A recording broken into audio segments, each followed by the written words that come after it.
Halo, selamat pagi semuanya, rekan-rekan di seluruh tanah air. Om Swastiastu, Assalamualaikum warahmatullahi wabarakatuh. Salam sejahtera untuk kita semua. Pada pagi hari ini saya mencoba untuk siaran langsung. Pertama kali saya siaran langsung menggunakan fasilitas FB ini dengan fasilitas laptop. Ya, ini sebuah pengalaman yang menarik berkaitan dengan maintenance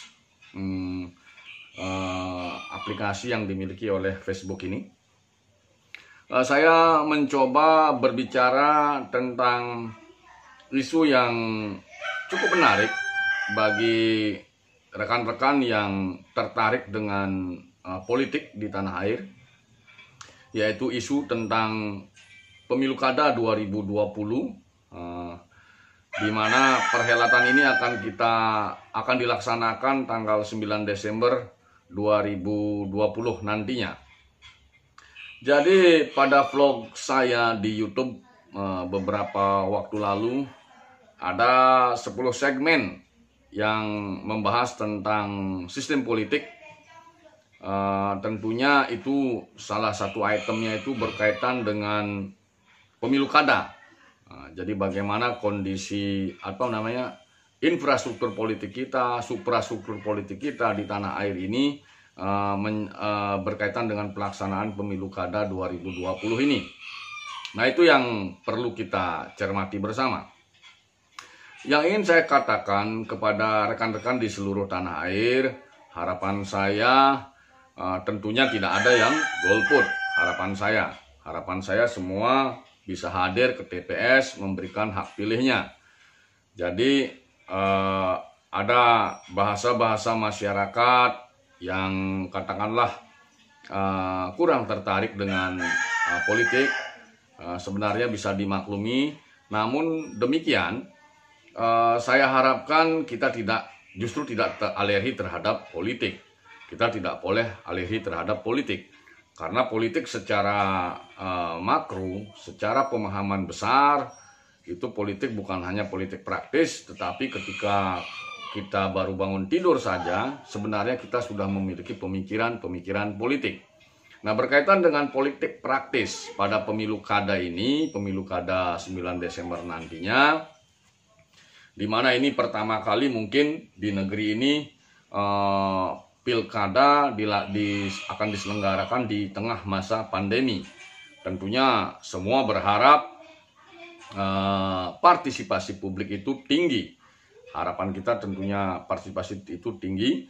Kemudian kita semestinya juga berpikir bahwasanya anggaran yang sudah digelontorkan oleh negara untuk hajatan pemilu kada 2020 ini cukup besar sekali. Harapan kita semua tentunya perhelatan ini tidak hanya berkualitas, tetapi juga memberikan hasil yang berkualitas. Apa itu indikatornya, apa itu indikasinya? Tentunya pemilu kada ini bisa melahirkan pemimpin-pemimpin yang berkualitas di 270 daerah yang akan menyelenggarakan perhelatan pilkada ini.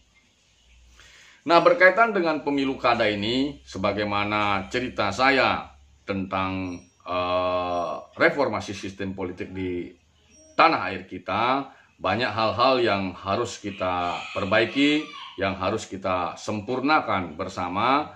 Ya, tentunya ini membutuhkan keseriusan, kesungguhan kita semua, karena ujungnya itu, muara dari sistem politik di tanah air ini adalah partai politik itu sendiri. Harapan saya ke depan semua partai politik yang ada di tanah air ini bisa melakukan reformasi di dalam dirinya sendiri, sehingga bisa mewujudkan kaderisasi di internal partai masing-masing. Itu tentunya. Nah, kemudian menukik pada pilkada 2020 ini, sebagaimana penyampaian di awal tadi, goal yang ingin tentunya kita capai adalah munculnya pemimpin-pemimpin yang menjadi pilihan rakyat. Nah, berkaitan dengan pemimpin-pemimpin pilihan rakyat itu, Tentunya referensi tentang teori-teori kepemimpinan banyak, termasuk referensi yang ada di tanah air sendiri. Di Indonesia ada konsep Astabrata, kemudian ada konsep teori-teori kepemimpinan berdasarkan pemahaman-pemahaman pakar manajemen, misalnya pemimpin yang lahir berdasarkan genetik atau teori genetik. Nah, fenomena-fenomena seperti itu tentunya harus menjadi referensi bagi semua pemilih. Harapan saya melalui vlog saya ini, melalui siaran langsung ini, saya sangat berharap sekali kepada khalayak untuk berhati-hati menentukan pilihan. Carilah calon-calon pemimpin yang betul-betul memikirkan rakyat. Carilah calon pemimpin yang betul-betul sudah totalitas untuk mengabdikan dirinya kepada masyarakat, bukan sosok pemimpin yang justru misalnya mencari jabatan justru untuk kepentingan dirinya sendiri atau kelompoknya sendiri. Nah, berkaitan dengan referensi kepemimpinan, sebagaimana penyampaian saya tadi, aspek Astabrata itu ada, kemudian teori-teori kepemimpinan juga ada. Yang paling sederhana sebenarnya yang dapat digunakan referensi adalah bagaimana mengukur calon-calon pemimpin itu. Ada 5 aspek kualitas sumber daya manusia yang perlu kita jadikan referensi ketika kita akan memilih pemimpin. Pertama, SQ. Apakah spiritual question-nya itu kuat? Jadi tidak hanya taat terhadap kepercayaannya, taat beribadat, tetapi juga mau melaksanakan ajaran-ajaran yang berkaitan dengan disiplin teologi. Rajin membantu, kemudian pikiran, ucapan, dan tindakannya sama. Itu salah satu contoh indikator spiritual question.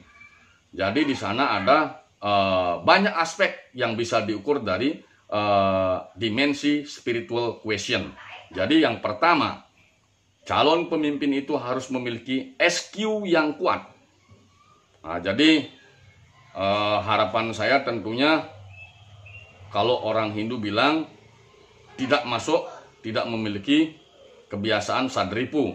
Misalnya hal-hal yang buruk, misalnya mungkin kena pengaruh alkohol atau minuman keras, atau mungkin sebagai pengkonsumsi narkoba dan barang-barang yang bisa membuat mabuk. Ya, usahakan kita mencari SQ yang kuat, pemimpin yang betul-betul soleh, dharma menurut Hindu, kalau Muslim itu soleh. Itu yang berkaitan dengan SQ. Kemudian IQ. Ketika kita bicara calon pemimpin, IQ-nya itu paling tidak minimal menengah ke atas. Kalau mencari yang jenius saya rasa sulit sekali di saat-saat seperti sekarang ini. Jadi kita harapkan IQ-nya itu kuat. Jadi itu misalnya ditunjukkan dengan bagaimana rekam jejak pendidikannya, bagaimana rekam jejak sekolahnya. Kalau orang di Bali mengatakan apakah sekolahnya itu dari bangku SD sampai dia mengenyam pendidikan katakanlah perguruan tinggi, itu betul-betul sekolah yang bisa dipertanggungjawabkan kualitasnya. Bahasa di Bali itu tidak sekolah di bawah pohon beringin, atau tidak sekolah di bawah pohon ketapang lah. Jadi sekolah abal-abal. Harapan kita seperti itu tentunya mencari pemimpin. Itu berkaitan dengan IQ yang tentunya ada indikator mengukur IQ seorang calon pemimpin atau calon-calon pemimpin. Kemudian kita juga perlu mengecek, mencari referensi tentang kualitas EQ-nya, emotional question-nya, kreativitasnya. Apakah yang bersangkutan atau calon yang akan kita gadang-gadang itu mempunyai kreativitas yang tinggi, peka terhadap lingkungan, rajin, semangat, dan hal-hal lain yang berkaitan dengan grade EQ atau emotional question.